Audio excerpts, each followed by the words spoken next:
Hello everyone, this video was recorded for the VMconf 22 Vulnerability Management Conference. I want to talk about the blind spots in the knowledge bases of vulnerability scanners and vulnerability management products. My name is Alexander Leonov. I have been working in the field of vulnerability management since 2009. For the first 6 years I worked in a VM vendor, and then I started working on the customer side. I have a blog avleonov.com and a Telegram channel avleonov.com.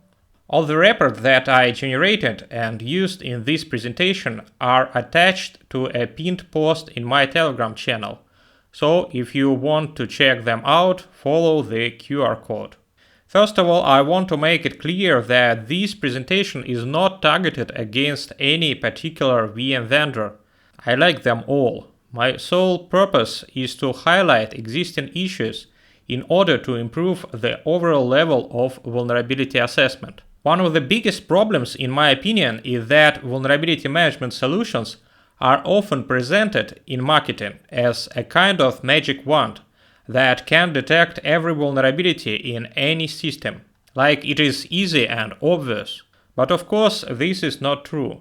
It takes a lot of intensive daily work of hundreds of people to understand how the software update process works on different systems and how to correctly detect vulnerabilities in them. And treating it like a commodity, like something natural and uninteresting, devalues the work of these people. I have been developing vulnerability detection checks for years, and this hurts my feelings too. It is clear that when the security content developers of the VM vendor are working on new checks to detect vulnerabilities, they have some plan and some priorities. What will they work on first? Most likely they will add the most critical and known vulnerabilities first. These vulnerabilities are the most dangerous for customers, and on the other hand, they can be effectively demonstrated in marketing, like see how quickly we added the log4shell detections. Then there will be vulnerabilities for software that is used or may be used by large customers of this VM vendor. Most likely vulnerabilities in enterprise-level software products.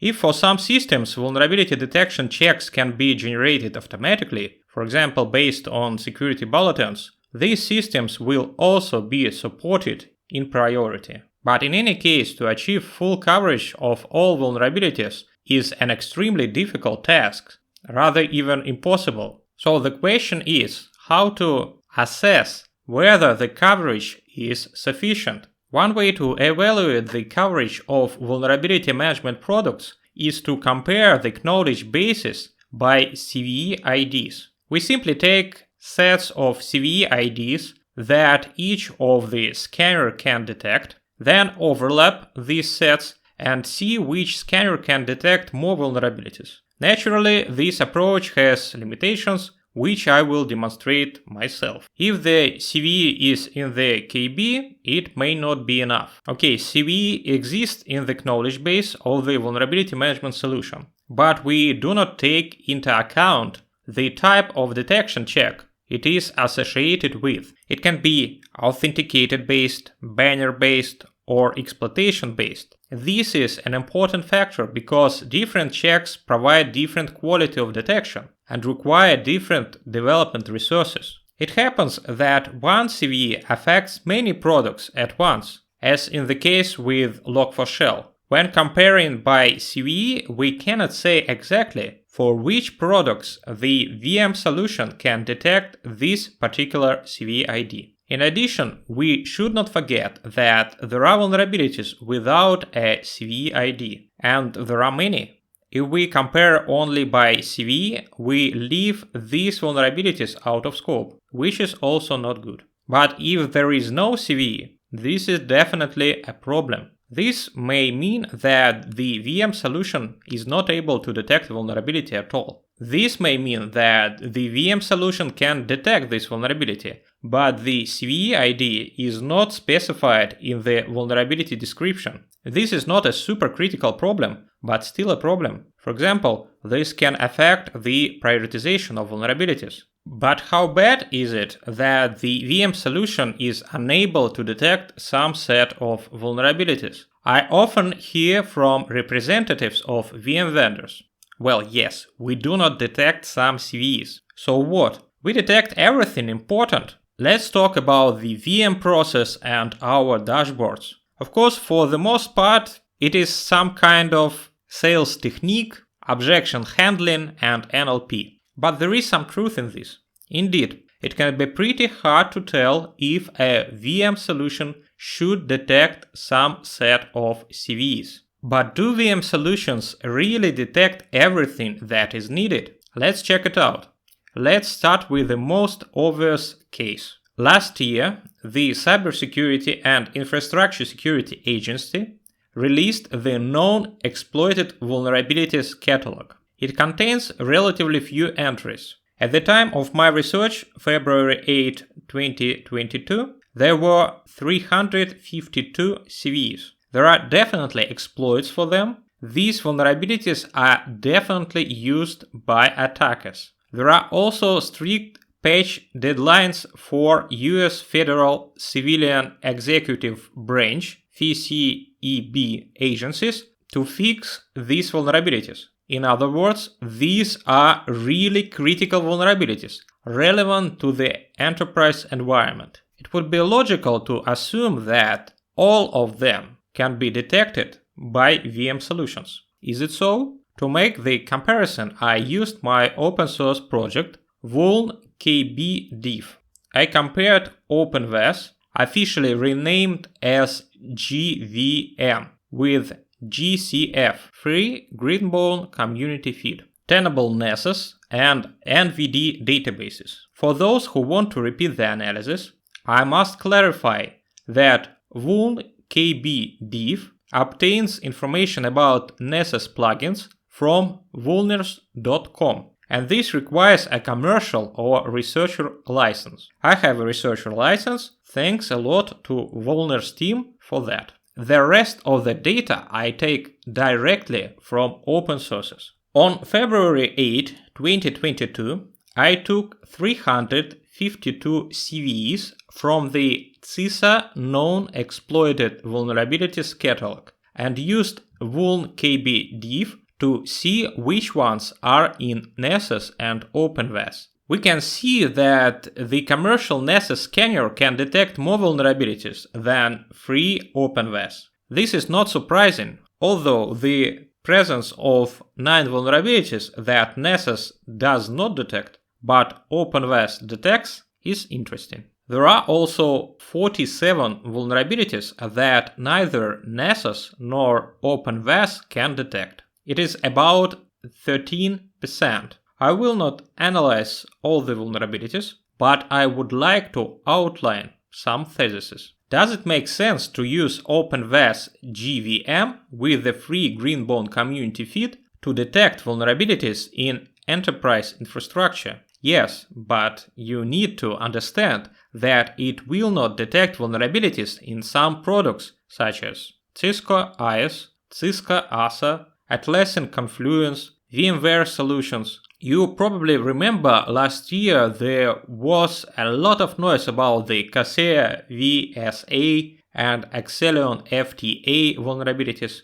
Also, just recently everyone was talking about the Microsoft Exchange Proxy Shell RCE. Well, OpenVAS cannot detect all this. As you can read on Greenbone website, quote, however, the GCF receives no new NVTs for features for enterprise environments since September 4th, 2017. This decision is regarded an adequate balance between community needs and commercial needs. End of quote. Keep this in mind. Now let's see what Nessus cannot detect. First, it does not know how to detect some of the vulnerabilities that OpenVAS detects. rconfig and Apache struts can certainly be found on corporate networks. What about vulnerabilities that both Nessus and OpenVAS cannot detect?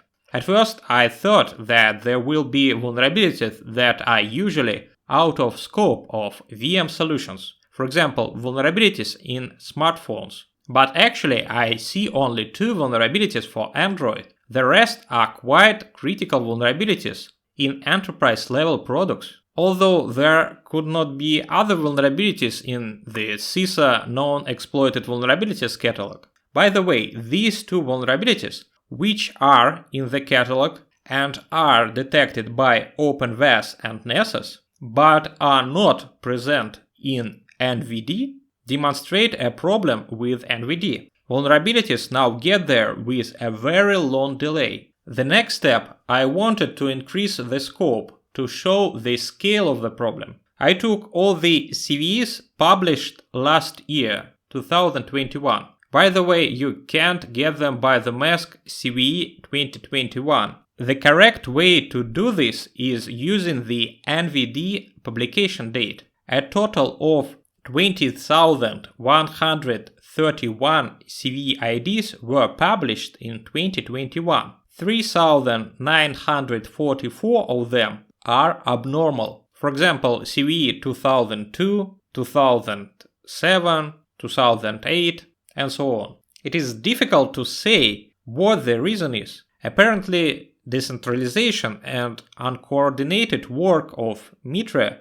and CVE numbering authorities, CNAs. So on February 8, 2022, I took 20,131 CVEs published in 2021 and used vulnkbdiff to see which ones are in Nessus and OpenVAS KBs. Nessus can detect more vulnerabilities than the free OpenVAS. However, even Nessus and OpenVAS together detect less than 1/3 of all NVD CVEs published in 2021. Nessus can detect 14,606 vulnerabilities. So I decided to take a closer look at them. To analyze these vulnerabilities, I used my open source project Vulneristics. It allows you to prioritize vulnerabilities using different data sources. To make the report more readable, I identified 1,389 of 14,606 vulnerabilities that have a public exploit on vulners.com and made a report only for those vulnerabilities. I specifically didn't groom the report in terms of detecting the type of vulnerability and vulnerable product, since they are detected based on the description from NVD, and this is not such an obvious process. So sorry for that, but it is still interesting to look through it to understand the limitations of Nessus. Let's start from the very top. Remote code execution in Micro Focus Operation Breach Reporter, OBR, an enterprise metric solution. This vulnerability is used by Mirai botnet, and there is an exploit for this vulnerability in Metasploit. And plugins for detecting this vulnerability in Nessus and in general in Tenable products are not yet available. You can check it at tenable.com/cve/yourCVEID. Remote code execution in Apache Tapestry, an open source framework for creating web applications in Java. There is also a public exploit on GitHub and signs of exploitation in the wild. Further on this slide, there are no detailed proofs, but you can check everything yourself in the full report. Remote code executions in routers and video surveillance systems of various vendors. What other vulnerabilities are there? For example, there are many CMS vulnerabilities, especially WordPress plugins. Why don't Tenable detect them? If a WordPress block is a completely normal situation for companies, it is probably just not a priority. So in conclusion, there is a problem, we have to live with it and somehow compensate. Customers of VM solutions look at vulnerability detection more broadly, Try to use several detection tools. Just because you scanned a host and don't see vulnerabilities in the report doesn't mean they aren't there. And it's not about 0 days at all. VM vendors, let's be friends. Let's talk about this problem and improve vulnerability detection. Analyzing your knowledge base in the simple way that I have presented can help you better prioritize security content developers' tasks, highlight issues, and possibly get more resources. If you work for a VM vendor, show this to the manager responsible for developing vulnerability detection checks. I am open to dialogue, ready to help you analyze your knowledge bases publicly or not. I believe that together we can make a difference. Thank you very much for your time. Links to full reports are in my blog and avillionofcom Telegram channel. And that's it for today. Please subscribe and leave your comments. Bye.